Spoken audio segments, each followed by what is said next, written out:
Years ago when I went to South America, it was a very interesting beginning because I had a dream. 3 dreams in a row. One continued after the other.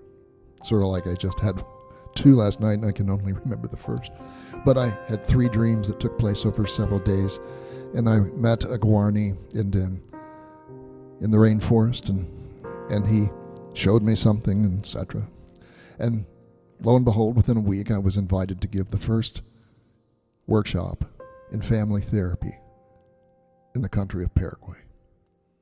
And I said, great, can you help me meet a medicine man? And they said, what? They never thought about those people. And they said, well, we have a friend who's an ecologist, and that person's helping them sort of figure out their land rights, sort of like Australia. And they had just come out of the longest dictatorship in the history of South America. So the Indians had been given a freedom they never had before. So they sent this man out to ask, can we introduce you to a white person from afar? And they said, absolutely not. We're sick of white people. We have the choice to no longer greet them. Same thing sort of happened in Australia years ago when I was there too.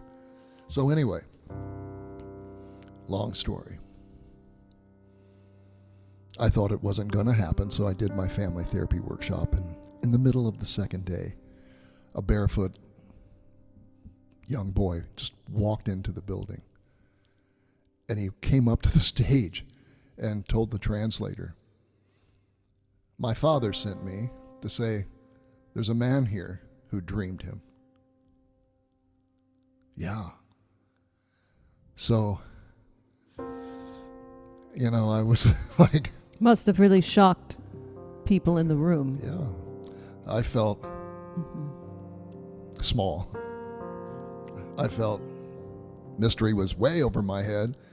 And we said, what do we do? He said, someone will get in touch with you. And so they sent an elder to say, the old medicine men have gathered on the edge of the city, and there they will meet you and let you know what to do. So there I went. At the conclusion of my workshop, I was taken out into the wooded area outside of Asunción, Paraguay. And these medicine men were all in their garb. They had, feathers and beads going across both sides of their chest, and they had things I'd never seen, like a wooden gun. It was a gun with a feather coming out of the end of it. It was like, what is that? A feather gun? And rattles and so forth. And they got in a circle, and someone led me into the middle of the circle. I thought, I'm going to be interviewed. And they simply asked, sing a song. That was it. They wanted to hear how I sang.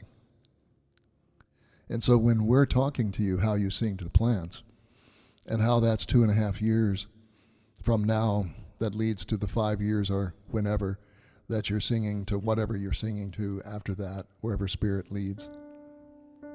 That if the shamans of the old First Nations are going to look at you and see how you're learning, they're going to wonder, how do you sing to the corn? How do you sing to the basil? How do you sing to the peas? How do you sing to the beans? How do you sing to the melons? How do you sing? How do you sing? What's different when you sing? Do you notice who's listening? Who's listening? Do you change? Do you change? And what do you feel when you sing?